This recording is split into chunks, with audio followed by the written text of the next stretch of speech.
At its core, Transformers has always been about selling toys. The original G1 toys were brought over from Japan using Takara's Diaclone and Microchange toy lines.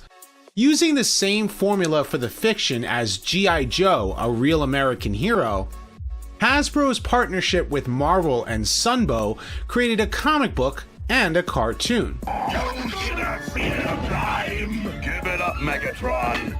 The universe is mine! As such, the toys were given their backstory, with a majority of their names and personalities written by Bob Budiansky.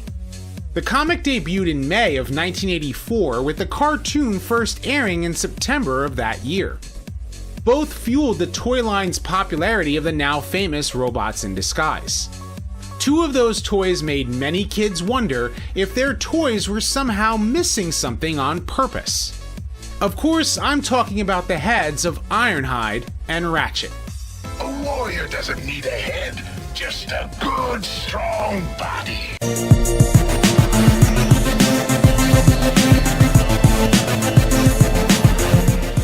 Consider supporting the channel on Patreon, becoming a channel member, or purchasing some merch on my Teespring store today. Ironhide was one of the toughest and oldest Autobots. He preferred action over talking. When are we gonna start busting Decepticons? But despite his tough exterior, he was still a trustworthy and upbeat bot. Yeah, when you got it, use it. His favorite weapon was his water gun, which can blast any type of weaponry such as liquid nitrogen. Ratchet was the Autobots' chief medical officer. While he wasn't the most powerful warrior, nor was he known for great bedside manner. No more back talk, or I'll short your mouth circuit. Why, you... Old Ironhide's gonna pull through nicely. He was able to patch up the Autobots, sometimes from even the worst of injuries. They both transformed into a Nissan C120 Cherry Vanette SGL coach, with Ratchet being an ambulance. They also have a separate component, with Ironhide's being used as a battle platform and Ratchet's for repairing the wounded. However, this ability was rarely seen in fiction. For many Transformers fans, going to the toy store was probably quite a shock when they purchased the toys for Ironhide and Ratchet. Did you notice something is missing? That's right, Ironhide and Ratchet's original toys don't have actual heads. Instead, a sticker for a robot face can be applied to the seat behind the windshield, acting as their robot's head. For years, fans wondered how could they have gotten the design for their toys so wrong. The reality is, it's actually the other way around. You know, Wheeljack, I could probably repair that mess, but I think it's best that I don't. The original Diaclone toys that became the Transformers were sold as transformable mech suits that a pilot could ride in.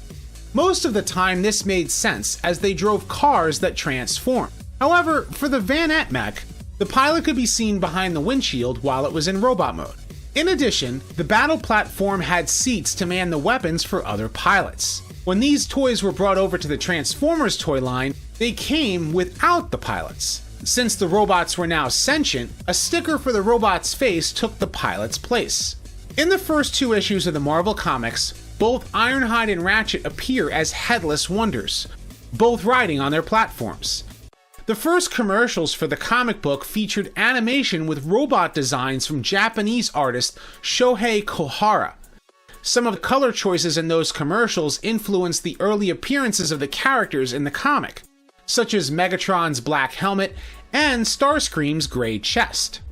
However, in order to make the characters easier to animate, development for the cartoon tasked the character design supervisor, Floro Derry, to make further changes to the Transformers designs. Streamlining most of them, he took away their tires in places and even added some details that made the characters look arguably better. Some Transformers even looked radically different than the toys that shared the same mold in the second season, such as the case with Sideswipe and Red Alert, as well as Trailbreaker and Hoist. In Ironhide and Ratchet's case, their robot modes were not only streamlined, but they now had heads above their windshields. Becoming the iconic looks of the characters, Ironhide's helmet sported a mohawk-like design, while Ratchet infamously had a chevron on his forehead. These designs would carry over into the comics, starting with the 3rd issue. The differences, of course, was in the variation in their color schemes, as Ratchet's helmet was red with a silver chevron. This also explains where the character model for Skyfire came from, as he was imported back as Jetfire in the comics, in an attempt to quell some legal issues with a Jetfire toy. Throughout the first 2 seasons of the cartoon, both Ironhide and Ratchet were regular characters in the show, becoming fan favorites to many. Very well, if you feel that strongly about it. But we shall miss you, Ironhide, old friend. I miss you already. In fact, individual retrospectives of both characters will have to be a discussion for another day. However, in the 1986 movie, Ironhide and Ratchet were among the casualties when the Decepticons commandeered their shuttle on its way back from Cybertron to Earth. Since their headless toys were discontinued, killing them off was probably an easy decision on the writers, no matter how many of us cried. Such heroic nonsense. As for the toys, there have been a few attempts to remedy the missing heads. Takara reissued both Ironhide and Ratchet during their Encore line, giving them cardboard cutouts of their cartoon heads. Various fan designs were even made to make the toys look closer to their animation models.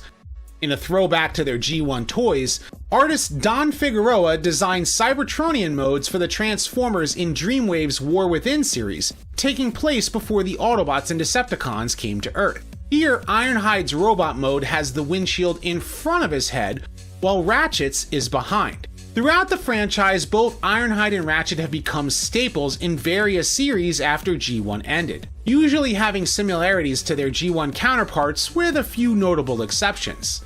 In addition to a motorized Powermaster Humvee released only in Europe, Australia, and New Zealand in 1995, Ironhide was released in the Generation 2 subline GoBots, transforming into a pickup truck. Redecoed in the Japanese series Car Robots as the spy changer Ox, this character was renamed Ironhide when Hasbro brought the series to the US in 2001 as Robots in Disguise. In the Beast Wars toy line, Ironhide transformed into an elephant and also combined with Prowl and Silverbolt to form Magnaboss. The Unicron trilogy showcased an annoying rookie in Transformers Energon, and yes, his head was visible in vehicle mode. In Japan, however, the Decepticon Demolisher was named Ironhide in Micron Legend, and so the Energon Autobot was named Roadbuster in Superlink. On the other hand, Ratchet's name was unavailable for Hasbro to keep the trademark in time for Transformers Armada, and so the medical character was named Red Alert instead, even though he was still named Ratchet in Japan. By adding the prefix of Autobot Ratchet, the character's name was secured in time for the live-action films. However, the movies took a vastly different approach to the robot designs for both Ironhide and Ratchet. While their personalities resembled their G1 counterparts, His vocal processes were damaged in battle. I'm still working on them. not even their robot heads looked like their cartoon animation models. Instead of a mohawk or a chevron, their faces seemed to be modeled after the sticker of the original G1 toys. Speaking of which, eHobby exclusively reissued the G1 toys of Ironhide and Ratchet in their live-action film colors. While both Ironhide and Ratchet featured prominently in the films, both characters were eventually killed off, with Ratchet's head being melted down for raw materials. They slaughtered Ratchet! I'm gonna tear them apart! As a result of Hasbro getting his name back, Ratchet returned in Transformers Animated as a main cast member as part of Optimus Prime's team. Still transforming into an ambulance and bearing the familiar chevron on his head, Ratchet had a complicated past with both RC and Omega Supreme. However, a dispute with the American Red Cross forced Ratchet to no longer bear the familiar symbol that he once did on his G1 counterpart. Once again a toy remold of Ratchet in his Cybertronian mode, Ironhide was a security officer back on Cybertron. However, he would have appeared on Earth resembling a cross between his G1 counterpart and his appearance in live-action films had Animated continued for a 4th season. Ironhide did make an appearance in the Align continuity as a playable character in the War and Fall of Cybertron video games. Unfortunately, while Ironhide did receive a toy that looked like the animated Season 4's design, he wasn't chosen to be one of the cast members of Transformers Prime. Instead, he was replaced with Bulkhead, who previously gained popularity in animated. Ratchet, on the other hand, was a regular on Optimus Prime's team. Why don't you invite him down here for a chat? Where things of his always got destroyed. Bulkhead, I needed that! This version also returned in Season 2 of the 2015 Robots in Disguise cartoon, and his robot mode appeared to be a bit closer to his G1 counterpart. Ratchet also made a few appearances in Transformers Cyberverse, which now takes cues from his evergreen design. Returning to their roots, both Ironhide and Ratchet have seen several toys based on their G1 counterparts over the years, even getting the Masterpiece treatment in 2016. While they sport the familiar head designs of their G1 animation models, they've all been consistently redecos of one another.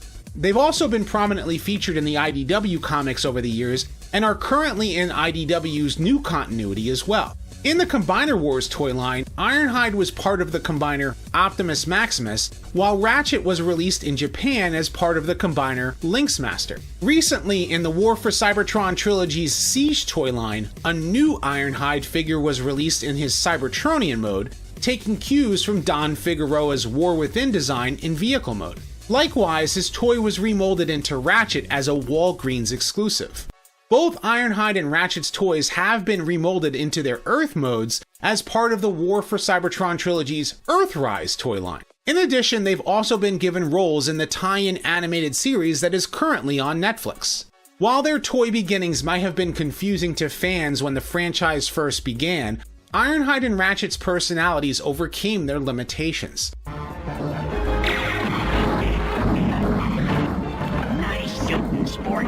Although they are usually repaints of one another, talented artists and storytellers have continued to make these characters just as popular as they were back when they first came out. It's been worse. I remember the time on Cybertron. Save the war stories, Hotshot. Just remember, there's a thin line between being a hero and being a memory. Oh no, Megatron. I am your Doctor of Doom.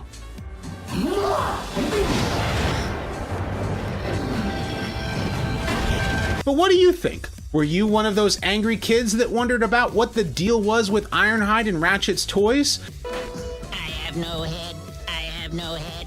I have no head. And are these your favorite characters? Leave your thoughts in the comments section below. And if you like this video, be sure to thumbs up and subscribe. I'd like to thank my patrons and my channel members for your support. I've got many more Transformers discussions and retrospectives like this coming soon, so stay tuned. And as always, until next time, till all are one.